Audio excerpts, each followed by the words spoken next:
My story, Map of the Heart, the book I'm writing, and sharing more. This time about my mom. My mom was born in very difficult times of a lot of suppression, a lot of fear. And of course, my mom and dad did the best they could for me and my sister to be raised in a safe environment. And they did best from what they knew at the time to give us as much love as they could. And they succeeded to a very high degree. My mom, her name in Bulgarian means love. And she is love. She is always the giver. She always cares about everybody. And I remember my childhood, all my friends come home and eat her meals and constantly asking, what else has she cooked? And when we were teenagers with my best friends, we would go 4 o'clock in the morning after a nightclub or having fun, come back to my place for a sleepover, and we opened the fridge and everybody knew that there is a cooked meal. And my mom was always happy to listen to everybody's story, never judged, never shared her opinion. She always supported us and listened to us. So she held space, not just for me and my friends and my sister, but I can see her later growing up, even now, how much space she holds for people and how much a giver she is, knowing the childhood she had and how much suppression there was, fear, doubt, insecurities. Yeah, that's my mom. Always trying to make everybody happy, cooking for the whole house, looking after everyone. And I remember every time I gave birth to a baby, she would come and look after the house, me, the baby. And somebody asked me, that was long ago, they said, she's ironing the shirts of your husband? Why would she do that? She should be on a holiday. And I said, because she loves it. And even my mom would tell other people who would come and visit that she loves coming and helping us.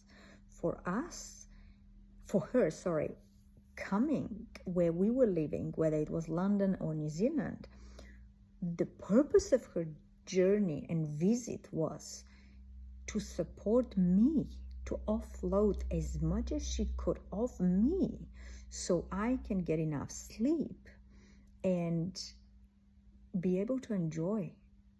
Because just imagine 3 children and my mom there and me, and I'm breastfeeding 24/7. And of course this wasn't the case with the first one, but every other child left less space for the other children. And my mom has always been there for everybody, but for me and my children, unconditionally. So she's a giver. She is light. And of course, she has a lot of fears and a lot of doubts and a lot of things to clear in herself. But it's a different generation. It's a generation that didn't have the tools we have. They didn't have the books we have.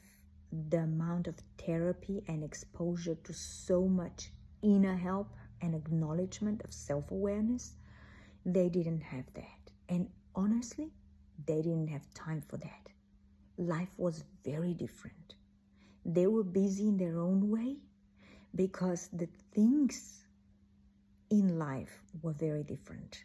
And they had to work. My mom had to work 9 to 5 and still come back and look after the whole house because we lived together. My grandfather, grandmother, mother, uncle, and my dad. So, and my sister, of course. We lived in an apartment, but my mom was the heart of the family because her mother died when I was only age of 3. So I guess this is just a little bit to fill you in about mom and her role. in the household and in my life and my sister's life. And it's quite interesting now. I'm communicating with my sister more, and we're sharing things that we experienced back then. It's such a gratitude, but also we've experienced things differently because we had different wounds and different emotional traumas.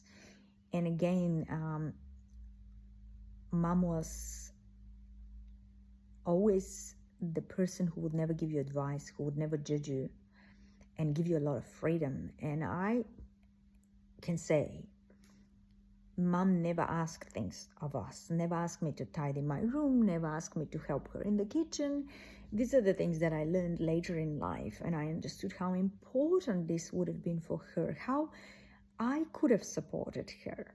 And that's why I struggled asking my children to do those things in the house, because I never had that. So I doubted, if I do it, would they still love me? Is it too many rules? No, they will love you even more, because the children like discipline. Plus, you are passing something on to them. You're teaching them something, which is huge. You're teaching them how to take responsibility, how to actually be involved in a family life. So from my perspective, Mom was the woman in the house, cleaning, cooking, looking after everyone, and she had no, in a way, right to express emotions, no right to say how she feels. And that's wrong. And we know it is wrong, but it is only wrong from a place where you don't acknowledge it. The moment you know it and you have the awareness about it, then you change it. And again, Mom hasn't, because, as I said, she didn't have those tools growing up. And now, too late. Yeah, maybe it is too late. Not through my perspective, but through hers. And again, who are we to say what our parents should be and shouldn't be? We're here to accept them and love them unconditionally for who they are, just the way they love us. And the fact that maybe they haven't worked on themselves as much as we wish them to have, we still have to respect that journey, because that's what they came to do on this planet. That's how much they came to evolve. Love them. You evolve, you change, and on the base of your change, maybe something will shift in them. And in my case, with so much inner work, my mom has changed. My mom has changed a lot.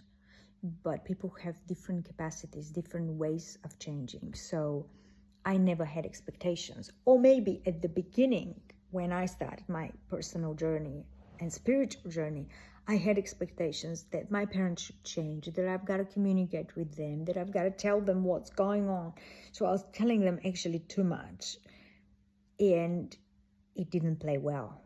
Then I learned how to process myself, the things I was going through, and just becoming what I'm learning or what I'm unlearning. Therefore, they had to adapt to whoever I became, to my behaviors, to my way of living. And they started accepting it. Although, of course, there is resistance. Of course, there is doubt and questions and conflict. But the idea is to actually learn from those conflicts and to sit with more gratitude. And if one of us, whoever, me or them, doesn't matter, whoever is more awake and more understanding of this human journey, we should just stop and say, let them and let me, with gratitude. That's the core. So that's my mom. I'm going to tell you in the next video about my sister and my father.